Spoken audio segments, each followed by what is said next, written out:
السلام علیکم ورحمۃ اللہ وبرکاتہ۔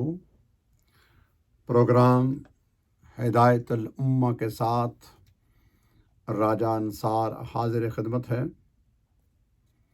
آج ہمارا موضوع ہے خلیفہ دوم، خلیفہ برحق، امیر المومنین حضرت عمر بن خطاب رضی اللہ تعالیٰ عنہ کی زندگی سے ہمارے لیے کیا سبق ہے۔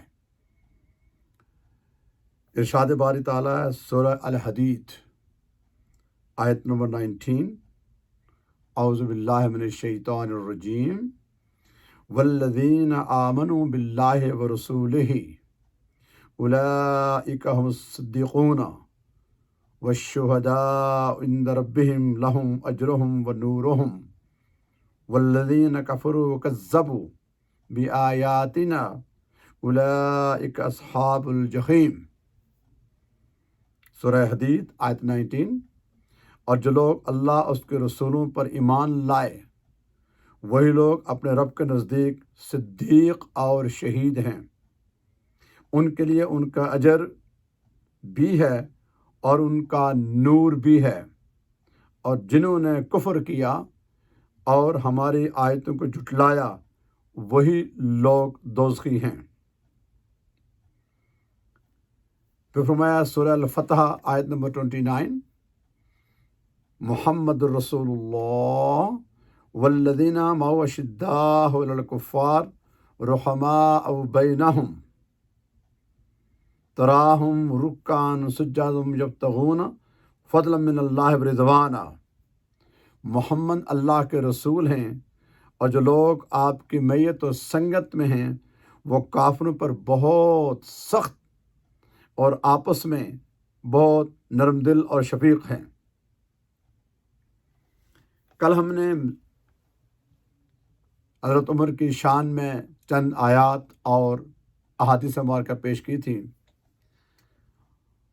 آج ہمارا موضوع یہ ہے کہ ان کی زندگی کو جو ہم مطالعہ کرتے ہیں، ان کا ذکر کرتے ہیں، تو انہوں نے ہمارے لیے کیا سبق چھوڑا ہے۔ آج کے دور میں جس میں میں اور آپ جی رہے ہیں، آسمان وہی ہے، زمین وہی ہے، لوگ مختلف ہیں، انسان ہیں، تو کیا آج کے دور میں ان کی تعلیمات پر عمل کس طرح ہو سکتا ہے؟ تو بنیادی طور پر وہ ایک عادل اور ایک بہادر، انصاف پسند، نڈر اور ایک کامیاب ترین امیر المومنین یعنی حکمران تھے، مسلمانوں کے حاکم تھے۔ تھوڑی دیر کے لیے میں اور آپ اپنے ذہنوں کو خالی کر کے یہ مطالعہ کریں، غور کریں کہ کم و بیش 150 سے زائد ہمارے دنیا میں 55-60 اسلامی ممالک ہیں سو کالڈ۔ کیا کوئی آج کے دور میں ایک ملک ایسا ہے جس کے بارے میں ہم کہہ سکیں کہ یہ ملک عملاً ایک اسلامی ریاست ہے، ایک فلاحی ریاست ہے، ایک مسلمانوں کی ریاست ہے، جس میں عورتوں، بچوں، جوانوں، بوڑھوں، مزدوروں، کسانوں، حاریوں، طلباء، غریب، امیر، ان تمام لوگوں کے حقوق انہیں کامیاب حد تک مل رہے ہیں، ایٹ لیسٹ 51%۔ جب ہم دنیا کا مطالعہ کرتے ہیں تو کم از کم میں نے کئی ممالک کے سفر کیے ہیں، اور عمر کا ایک خاص بڑا حصہ پردیس میں گزارا ہے، اور کئی اسلامی ممالک اور کئی غیر اسلامی ممالک کا میں نے وہاں جانے کا اتفاق ہوا، رہا، دیکھا، سنا۔ مجھے تو کوئی نہیں ملا بغیر نام لیے جن کے بڑے بڑے دعوے ہیں۔ مجھے صرف اپنے آپ سے پوچھنا ہے، آپ اور میں ایک ہی کشتی کے سوار ہیں، सो कॉल्ड उम्मत मुसलमान जिसे हम कहते हैं, कुरान तो वही है ना, रसूल वही है, उसी खुदा की बात की जाती है, वही हदीसें हैं, वही नमाज रोज़ा हज ज़कात है, कानून बेसिकली तो वही है ना पूरी दुनिया के मुसलमानों का। तो हम चेक करें अपने आप को, मैं देखूं अपनी ज़ात को, मैं भी एक हुक्मरान हूं अपने ख़ानदान में, अपने घर में, मेरी सल्तनत में, मेरे घर में, मेरे कबीले में, मेरे इदारे में, जिसका मैं जितना मेरा मनसब है उसके मुताबिक मैंने किस हद तक खुलफा राशिदीन और बिलखुसूस हज़रत उमर का ज़माने से मैंने फैज़ लिया है, उस पर मैं अमल कर रहा हूं या करने की कोशिश की है। कम से कम पासिंग मार्क्स हमारे पास हैं। जिस मुल्क को उठा लें आप, हमारे तमाम हुक्मरान और अवाम दोनों, चूँकि अवाम हुक्मरानों में से ही होते हैं, हुक्मरान अवाम में से ही होते हैं और अवाम में से ही हुक्मरान जाते हैं, ये दोनों एक ही हैं ना। मफादात मुख्तलिफ हैं, अंदाज मुख्तलिफ हैं, तबके मुख्तलिफ हैं। तो हम थोड़ी देर बैठ के गौर करें, मैं अपने आप से पूछूं, आप अपने आप से पूछें, साहिब इक़्तिदार अपने आप से पूछें कि हमारा सब्जेक्ट क्या होता है। हम अपनी महफिल में, अपने घरों में, अपने इलाकों में, अपनी पार्लियामेंट में, अपनी कैबिनेट में, अपने कानून के नफाज में हम अल्लाह उसके रसूल की अताअत के बारे में सोचते हैं। हमारे ईमान में, ये हमारे दिलों में ये बात अमलन ये रहती है कि हमने कल अल्लाह को जवाब देना है और उसकी बारगाह में हाजिर होना है। हमारे इस मनसब के बारे में सवाल किया जाएगा। एक तो है ना, मुल्क का प्राइम मिनिस्टर है, प्रेसिडेंट है, गवर्नर है, चीफ मिनिस्टर है, मिनिस्टर है, कमांडर इन चीफ है, आगे होते होते होते एक SHO तक आ जाएं, वो एक अलग हिस्सा है, गवर्नमेंट का है। एक मेरी आपकी गवर्नमेंट जो अपने घर में, मैं अपनी बात करूं, मेरे अपने माँ बाप के साथ, अपने बहन भाइयों के साथ, अपने बीवी बच्चों के साथ, अपने पड़ोसियों के साथ, अपने मुखालिफिन के साथ, अपने हिमायतियों के साथ, जिनसे मैं लेन देन करता हूं, कारोबार, इनके साथ मेरा बिहेवियर कैसा है। मैं आया बहैसियत मुसलमान अपनी ज़िंदगी गुजार रहा हूं या बहैसियत कोई और। जहां तक अहकाम हैं, नमाज रोज़ा, वो अल्लाह का हक है, वो अल्लाह उसके बंदे के दरमियान का मामला है। अल्लाह का हक ऑफ कोर्स पहले है, लेकिन किसी बंदे ने अल्लाह का हक छीना है तो वो चाहे तो उसको माफ़ कर दे, चाहे सज़ा दे, वो दो के दरमियान है। लेकिन जब बंदों के हुकूक पर हम डाका डालते हैं, छीनते हैं, तो बंदा भी है, उसके साथ और मुंसलिक होते हैं, वो रियासत भी होती है और अल्लाह तो है ही। तो 3-4 जगह हम जवाबदेह होते हैं। और एक चीज, पूरी दुनिया में जो बुनियादी तौर पर 2 लड़ाइयां हैं, ये एक अहम मौजू है आज के हवाले से, द मोस्ट इंपॉर्टेंट मौजू है। वो आज के दौर में आपको नमाज पढ़ने से कम रोका जाएगा, रोज़ा रखने से कम रोका जाएगा, कुरान पाक की तिलावत करने से कम रोका जाएगा, सदका खैरात देने से कम रोका जाएगा, हज उम्रा वगैरह से, जितने भी हम फ़राइज़ अदा करते हैं, जो नेक अमाल करते हैं, नफल पढ़ते हैं, तहज्जुद गुजार हैं, तस्बीहात करते हैं, अय्याम मनाते हैं। लेकिन 2 चीज़ें ऐसी हैं جو دنیا میں لڑائی ہے اس وقت پوری دنیا کی، اور اس میں ہم فیل ہیں، بری طرح کولیپس ہیں عملاً۔ چند طبقے کی اور چند پرسنٹ لوگوں کی بات نہیں، on the whole as a nation we are failure. Number 1، economical system, معیشت، ہمارا معاشی نظام، خواہ وہ ہمارے ملک میں ہو کہ دوسرے ملک میں ہو، جتنے بھی سو کالڈ اسلامی ممالک ہیں، اسلامی امہ ہے، ملکوں کی بات الگ ہے۔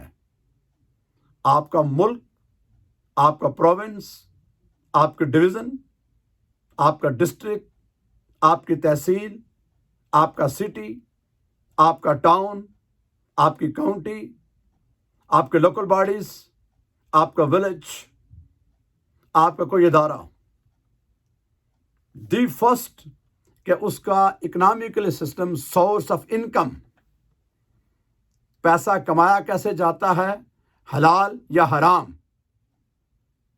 آپ جمع تفریق خود کر لیجئے، کن کن اداروں میں، کن کن مقامات پر، کن کن لوگوں کے ساتھ، کس سطح پر، اور کون کون عملی طور پر، شعوری طور پر اختیارات ہونے کے باوجود انہیں رزق حرام آنے کے امکانات ہیں، مگر فقط اللہ اس کے رسول کی رضا کے لیے تقوی اور پرہیزگاری کو سامنے رکھتے ہوئے، اللہ کی بارگاہ میں حاضر سے ڈرتے ہوئے، حضرت عمر کی طرح، جن کی شان ہم بیان کرتے ہیں، جن کو ہم مانتے ہیں اور حق مانتے ہیں، ہم میں سے کتنے ہیں جو رزق حلال حتی الامکان کماتے ہیں؟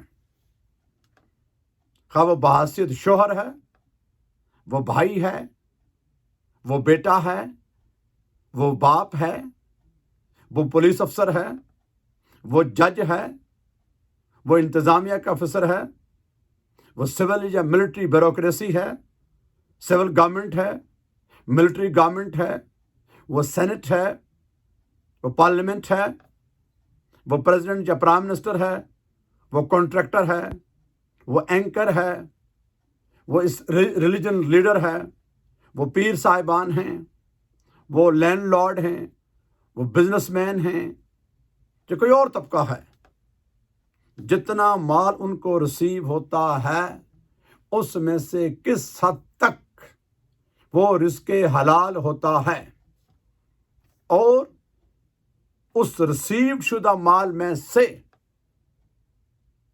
وہ ان کے اپنے جو ماتحت ہوتے ہیں، جو کنسرن لوگ ہوتے ہیں، خواہ وہ ان کے پارٹنر ہیں، خواہ ان کے وہ مزدور ہیں، خواہ وہ امپلائی ہیں، خواہ ان کے رشتہ دار ہیں، خواہ ان کے پڑوسی ہیں، اپنی ذات کو چھوڑ کر اپنے بیٹے بیٹیوں، بیوی بچوں اور بہن بھائیوں کو، اپنی ذات کو، ان کا حق کتنا ہم ادا کرتے ہیں جو اللہ اس کے رسول نے مقرر کیا ہے۔ اللہ رسول کا واضح حکم ہے نا کہ نمبر 1 تو رزق حلال کمائیں، نمبر 2 اس میں سے جمع ہو تو زکوٰۃ دیں، اور جمع نہ ہو، کم ہو، اس میں صدقہ کریں، پھر ہو تو عمرہ کریں، پھر حج کریں، اور غریبوں، یتیموں، مساکین، رشتہ دار، مسافر، پڑوسی، حاجت مند، ان کا خیال رکھا جائے۔ یہ میں اپنے آپ سے پوچھتا ہوں، آپ اپنے آپ سے پوچھیں، حکومت کے لوگ جو سن رہے ہیں، جس لیول پہ ہیں، وہ اپنے آپ سے پوچھیں، اور بالخصوص ہمارے ملک میں۔ پھر میں اپنے گھر سے شروع کرتے ہیں نا، پھر ہمارے نیبرز آئیں گے، پھر ہمارے شہر کے لوگ آئیں گے، پھر ہمارے ڈویژن کے آئیں گے، صوبے کے آئیں گے، ملک کے آئیں گے، پھر اسلامی ملکوں کے آئیں گے۔ ایک چیز یہ ہو گئی، انصاف کے ساتھ ہم نماز پڑھ کے، روزہ رکھ کے، زکوٰۃ دے کر، عمرہ کر کے، حج کر کے، کیا رزق حلال کس حد تک کماتے ہیں क्या हजरत उमर ने ऐसा ही किया था؟ वो अल्लाह के रसूल के खादम थे, उनके सहाबी थे, उनके आशिक थे, उनके मानने वाले थे।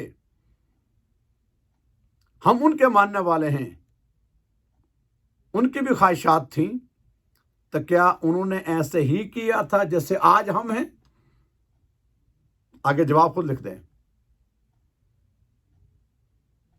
और हमने उस दौलत से, दुनियावी एतबार से जो हमने रिस्क कमाया, उससे कितनी मोहब्बत की, और अल्लाह से कितनी मोहब्बत की, अल्लाह के रसूल से कितनी मोहब्बत की, और आखिरत से कितनी मोहब्बत की। और हमने जो माल जमा किया उससे कितना प्यार किया, उस जमा में से ज़कात तो निकाली या नहीं निकाली, अपने पड़ोसी को, रिश्तेदार को, अपने हाजतमंद को, ज़रूरतमंद को, अपने किसी भाई को, किसी बहन को किस हद तक ख्याल रखा। इसके जवाब में हमें खुद आरजे खुद लिख लें, हम खुद अपने आप को जज बनाएं। ये तो लिख रहे हैं ना, इन्हें तो पता है, ये तो हिसाब होगा, लेकिन जरा गौर करें। और उसके साथ साथ जो हमारा पॉलिटिकल निज़ाम है, सियासी निज़ाम, हम जब अपना घर का सरबराह चुनते हैं, पंचायत का बड़ा चुनते हैं, अपने इलाके का बड़ा चुनते हैं, शहर का बड़ा चुनते हैं, जिसे आज के ज़माने में आप काउंसलर कहते हैं, एमपीए चुनते हैं, एमएनए चुनते हैं, सेनेटर चुनते हैं, मिनिस्टर चुनते हैं, या कोई ओहदा, और जो गवर्नमेंट बनाते हैं, पार्लियामेंट्री निज़ाम है, सदारती निज़ाम है, डिक्टेटरशिप है, किंगडम है, जिस सूरत में हुकूमत चल रही है, निज़ाम हुकूमत, पॉलिटिकल सिस्टम आया, उसमें हमने अल्लाह उसके रसूल की अताअत की है, उनकी खुशनुदी के लिए अपने आप को हमने खादम समझा है या हाकिम समझा है? हाकिम तो अल्लाह की ज़ात है।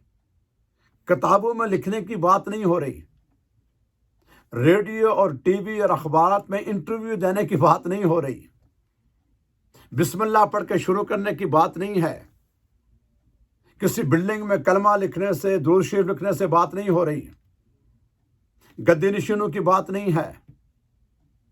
अपने अपने सतह पर उलमाए कराम, अपने अपने लेवल पर पीरान कराम, अपने अपने लेवल पर सियासतदान और हुक्मरान, जिनके इख्तियारात जिस हद तक हैं, मैं गुफ्तगू की बात नहीं कर रहा, मैं अमली तौर पर, कि क्या हमने हज़रत उमर के दौर को फॉलो करने की कोशिश की है या गुफ्तगू की है खाली। मिसाल है उनके देते हैं, और अमलन उस मिसाल में से कोई 1% भी मैं अमल कर रहा हूं या नहीं कर रहा। मेरे पास खजाना आया, कौम की अमानत थी, खा वो 2 लोग थे या 2 लाख आदमी थे, जिसे हम कौमी खजाना कहते हैं, बैतुल माल, और बिलखुसूस उन लोगों के लिए जो साहिब इक़्तिदार हैं। वो बैतुल माल जिसमें से हज़रत उमर ने शहद लेना पसंद नहीं किया,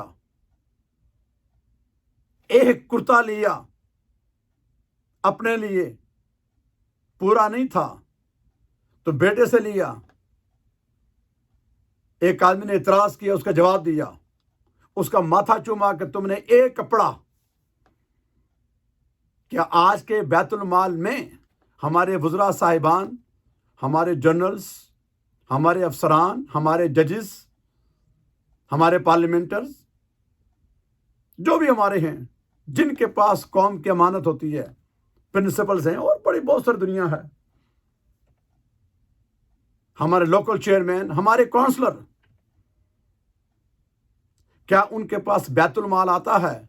वो इस तरह इंसाफ के साथ लोगों पे खर्च करते हैं, या पहले अपनी ज़ात पे खर्च करते हैं, या अपने ख़ानदान को बिल्डअप करते हैं?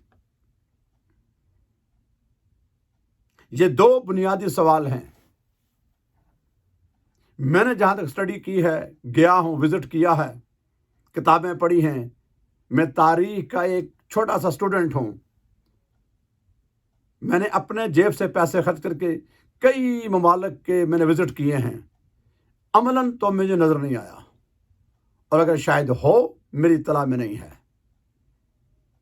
2%، 4%، 5%، 10-20% کی بات میں نہیں کر رہا، مور دین 60 بلکہ 70% ہمارا نظام کس طرف ہے؟ کیا کسی ایک اسلامی ملک میں ایک عام شہری کو، عام آدمی کو یہ حق حاصل ہے کہ وہ اپنے پرائم منسٹر سے، اپنے پریزیڈنٹ سے، اپنے جنرل سے، اپنے بادشاہ سے، اپنے منسٹر سے، اپنے کمشنر سے، اپنے جج سے کھڑا کر پوچھ سکے کہ تیرا یہ مال، یہ انگنت تیری آسائشیں یہ کہاں سے آئی ہیں؟ کیا کوئی ایگزامپل ہے؟ آپ ملک کا نام بتا دیں، میں اپنے الفاظ واپس کر لیتا ہوں۔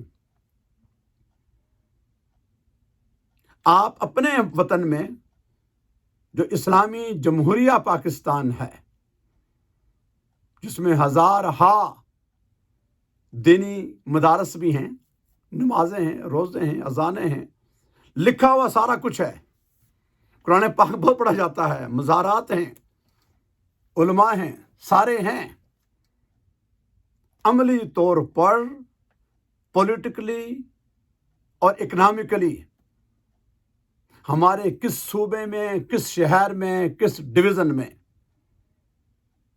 کس کاؤنٹی میں، کس تحصیل میں، کس شہر میں، اور کس پوسٹ آفس کی حد تک، ایک چھوٹے سے گاؤں کی حد تک یہ صحیح معنوں میں وہ ہے جس کی ہم پریکٹس کر رہے ہیں۔ یہاں امیر اور غریب برابر ہیں، یہاں برادری ازم نہیں ہے، یہاں ڈسکرمنیشن نہیں ہے، یہاں تقوی و پرہیزگاری ہے، یہاں بنیادی انسانی حقوق سارے ہیں، جہاں عورتوں، بچوں، مظلوموں اور بالخصوص غریب لوگوں کی سنوائی ہے، ان پر ظلم نہیں ہے، اور بڑے بڑے پرہیزگار، بڑے بڑے متقی کہلانے والے، کیا جو ان کے ماتحت کام کرتے ہیں، خواہ وہ مزدور ہوں، ان کے ڈرائیور ہوں، ان کے گھر میں کام کاج کرنے والے ہوں، ان کے امپلائی ہوں، انہیں وہ مزدوری صحت مند ان کو پے کرتے ہیں جس سے ان کو گزارا ہو جائے؟ یہ زمین آسمان کا فرق ہے۔ کیا آج کی تاریخ میں آپ یہ کہہ سکتے ہیں کہ ایک ادارے کے ڈائریکٹر صاحب، اور جسے آپ پیون یا چپراسی کہتے ہیں، کلرک کہتے ہیں، ڈرائیور کہتے ہیں، کک کہتے ہیں، وہ دونوں بیٹھ کے ٹیبل میں کھانا کھائیں گے؟ مسجد میں نماز تو پڑھیں گے، بلکہ چپراسی جو ہے وہ نماز پڑھائے گا۔ چیئرمین صاحب کو شاید نماز پڑھانی نہ آتی ہو، لیکن ہے مسلمان۔ کیا کبھی آپ نے سنا ہے جو ہمارے یہاں اسکیل بنتے ہیں، یہ 8ویں گریڈ کا، 10ویں کا، 16ویں کا، 31ویں، 22ویں، جو بھی گریڈ میں آئے ہیں، کسی سیکرٹری کے بیٹے کی شادی چپراسی کی بیٹے سے ہوئی ہے؟ کیا یہ کبھی ہم نے سوچا ہے ایک مزدور کا بیٹا بھی اسی اسپتال میں جا کے علاج کرائے گا جہاں ایک جنرل صاحب کا بیٹا ہے، سیکرٹری صاحب کا بیٹا ہے، منسٹر کا ہے، سینیٹر کا ہے، یا امیر آدمی کا ہے؟ مسجدیں سب کی ایک ہوتی ہیں، وہاں سارے جائیں گے، لیکن اسکول میں، ہاسپٹل میں، انصاف کے کٹہرے میں، اپنی صلاحیتوں کے مطابق جابز میں، کیا یہ ہمارے برابر ہیں ہم لوگ؟ یا اسی طرح پرانا سسٹم ہے، برادری کی بنیاد پر، پولیٹیکل پارٹیز کی بنیاد پر، رنگ و نسل کی بنیاد پر، قبیلے کی بنیاد پر، مسلکوں کی بنیاد پر، صوبوں کی بنیاد پر، زبان کی بنیاد پر، اور سب سے بڑھ کر دولت کی بنیاد پر؟ کیا کسی بڑے ذمہ دار کے بیٹے کو، کسی جنرل کے بیٹے کو، سیکرٹری کے بیٹے کو، چیئرمین کے بیٹے کو، سرمایہ دار کے بیٹے کو کسی جرم کی سزا ہوتی ہے؟ جائیں جا کے اپنی پولیس اسٹیشن میں، جیلوں میں دیکھ لیں آپ، جب بڑے بڑے لوگ جو کروڑوں اربوں کے گھپلے کرتے ہیں، قرضے معاف کراتے ہیں، گھپلے کرتے ہیں ہر محکمے میں، उन्हें सजा होती है। ये एक छोटे मोटे आदमी को पकड़ कर थाने बंद कर देते हैं आप। अमली तौर पर आप दुनिया के किसी मुल्क में जाएं, सो कॉल्ड इस्लामिक रिपब्लिकन, जवाब आ जाएगा। उसके बरक्स जो लोग वेस्टर्न तहजीब के वाकिफ हैं, Europe, America, Canada, Australia, New Zealand, ये गैर इस्लामी ममालिक हैं, इनकी चंद चीज़ें आप निकाल दें, यानी उरियानी, alcohol, freedom of sex, interest, बाकी उनमें देखें इक्वल राइट्स हैं या नहीं है, उनका इनका कंपेयर कर लें आप, जॉब अपॉर्चुनिटीज हैं या नहीं है। बच्चा किसी का भी है, काले का है, गोरे का है, मुसलमान का है, ईसाई का है, कोई है, उसकी प्रेगनेंसी से लेकर बड़े होने तक गवर्नमेंट उसकी देखभाल करती है या नहीं करती है। आपके साथ कोई ज्यादती करता है, आप पुलिस कॉल करते हैं, जज के पास जाते हैं, जज आपका पहले रंग पूछेगा, कलर पूछेगा, स्टेटस पूछेगा, जब पूछेगा कि तुमने क्राइम कौन सा किया हुआ है, वो गैर मुस्लिम हैं, वो शैतान के साथी हैं, हमने कह दिया ठीक, ईमान नहीं लाए, 4-5 चीजें निकाल दें। जो लोग उन मुल्कों में रहते हैं, जाते हैं, जरा देख लें उनको। आपके हजारों लाखों मुसलमान फैमिलीज, औरतें हमारी हिजाब के साथ, बंदे हमारी दाढ़ी के साथ, अपनी मसाजिद में, अपने घरों में, अपने बाजारों में, अपने मजहब की प्रैक्टिस उसी तरह आसानी से करते हैं या मुश्किल आते हैं, इक्का दुक्का वाकयात होते हैं। उनके मुकाबले में जो अपने इस्लामी ममालिक हैं, वहां जाकर नमाज तो आपने पढ़ ली, एक लोकल अरब का या अजम का झगड़ा होता है, नतीजा सामने आ जाएगा।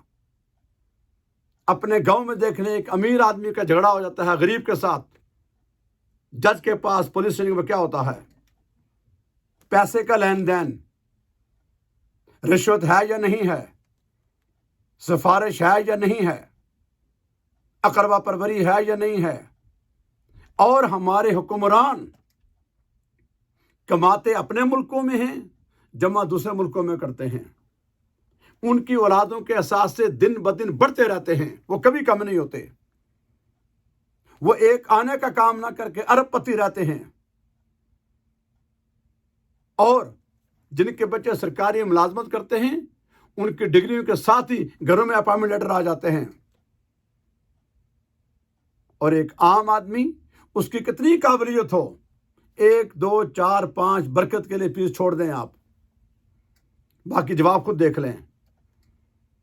आप अपनी पार्लियामेंट में देख लें, जो मौजूदा लोग हैं, इनमें किसी का बाप, किसी का दादा, किसी का नाना, किसी की माँ, ये लोग कौन चले आ रहे हैं सारे। और मैं तो सिर्फ एक बात पर ही गौर करने की बात करता हूं, हम अपने जो इस सब कॉन्टिनेंट के लोग हैं, दूसरों तो हमारा वास्ता नहीं है, मैं अपने मुसलमान भाइयों की बात कर रहा हूं कि क्या वजह थी कि ब्रिटिश ने, ईस्ट इंडिया कंपनी ने, आज से 100-150 साल पहले वो आए, उस वक्त उनकी तादाद टोटली 40 से 45 हजार थी।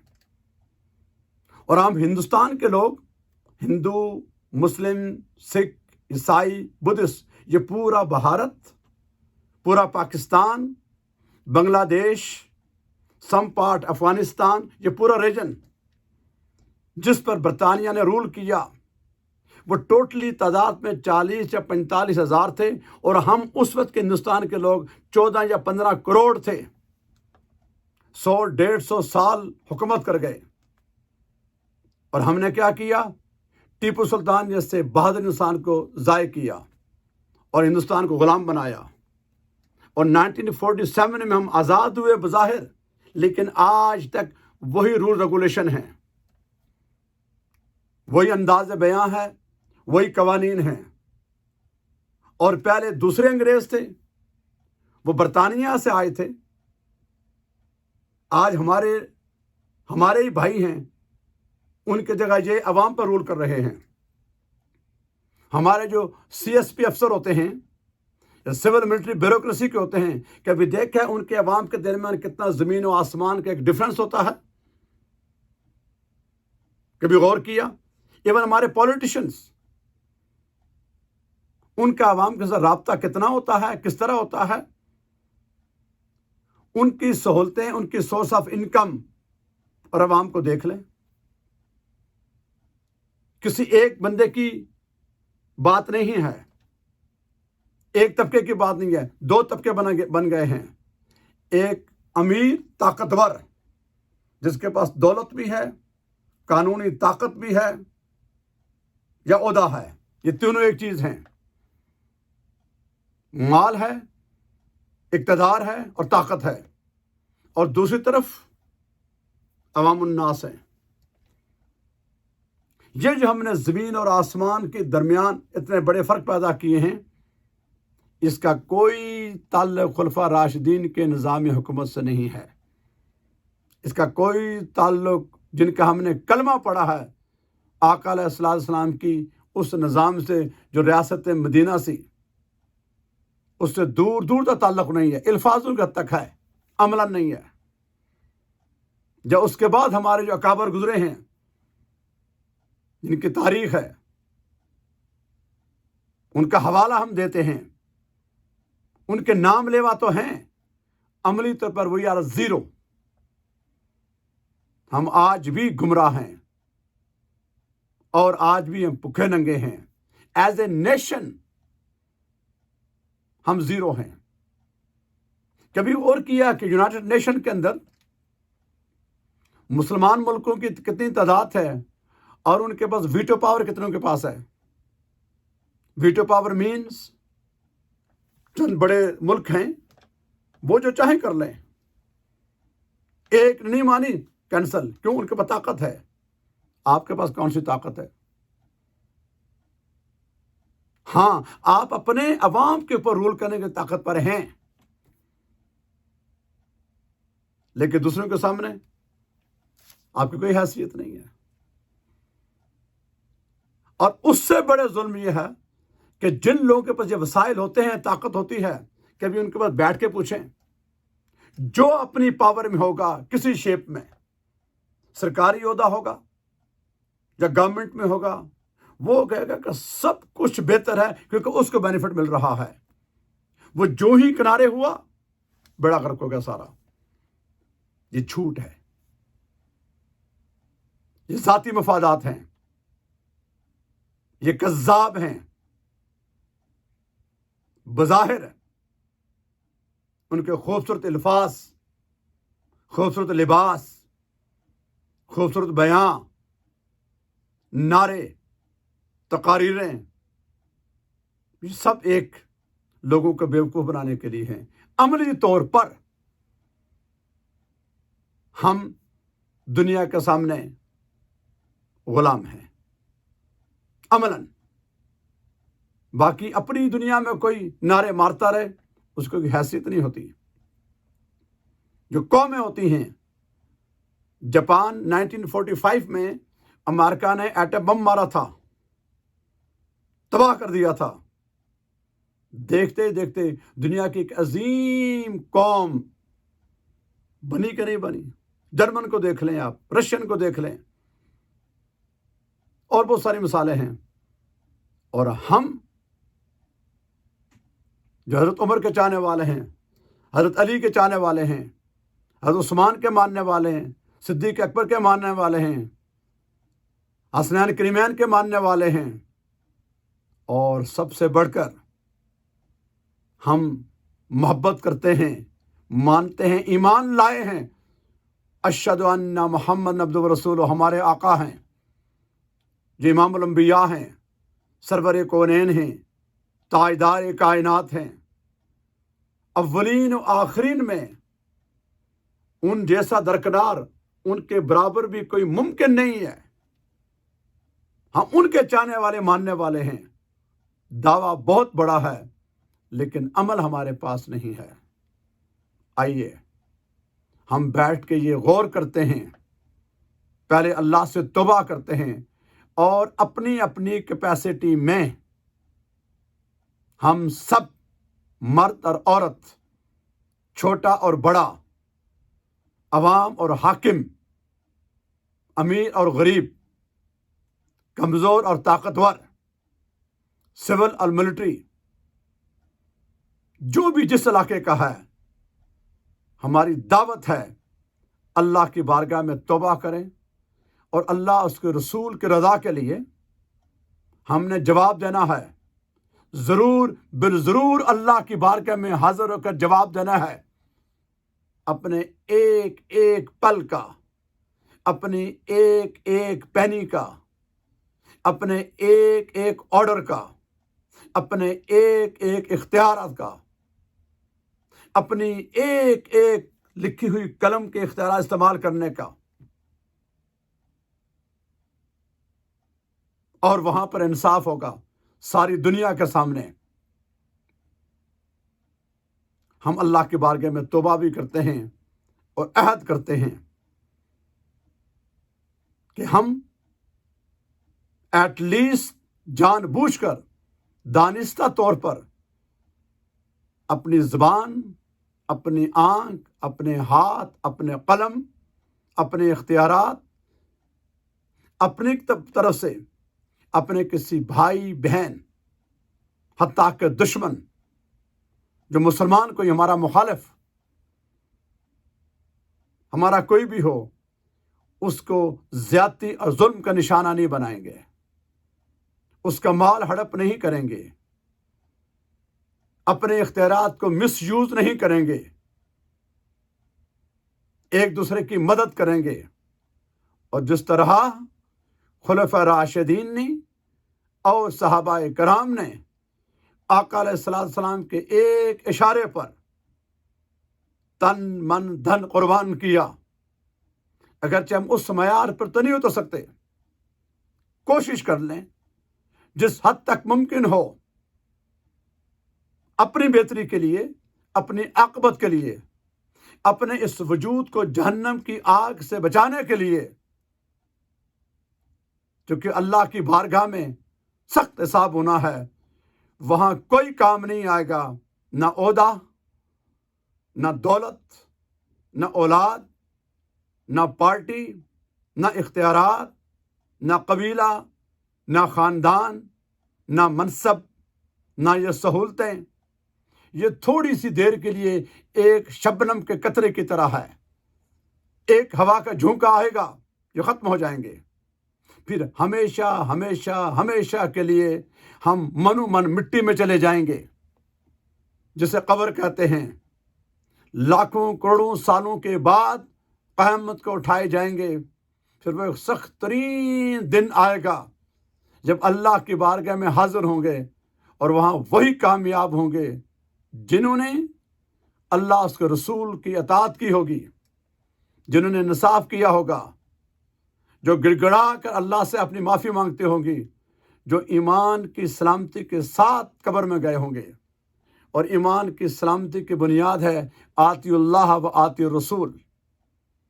حضرت علی شیر خدا کرم اللہ وجہ، مولا کائنات کا قول ہے کہ اللہ کے حقوق اللہ کو اور بندوں کے حقوق بندوں تک ٹھیک ٹھیک طرح پہنچا دیں، اور خلیفہ دوم، خلیفہ برحق، امیر المومنین حضرت عمر بن خطاب کی پوری زندگی کا خلاصہ یہ ہے کہ کسی بھی حال میں، کسی بھی صورت میں، کسی لمحے آپ غافل نہ ہوں، ہر حال میں اللہ اس کے رسول کی اطاعت میں اپنے لمحے گزارنے، حتیٰ کہ وقت آئے گا جب کل نفس ذائقۃ الموت، تو جب ایسی موت آتی ہے تو پھر فرشتے استقبال کرتے ہیں چونکہ اس کی بارگاہ میں حاضر ہونا ہے۔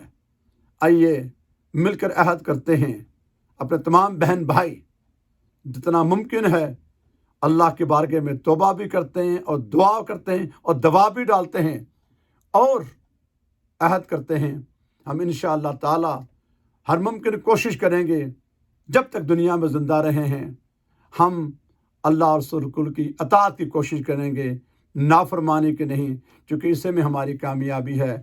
یہی حضرت عمر کی زندگی کا خلاصہ ہے، یہی تمام انبیاء کی زندگی کا خلاصہ ہے، یہی اولیاء صالحین کا، کہ ساری دنیا ناراض رہے کوئی بات نہیں، اللہ اس کا رسول راضی رہے۔ اللہ تعالیٰ ہم سب کا حامی و ناصر ہو۔ وما علینا الا البلاغ المبین۔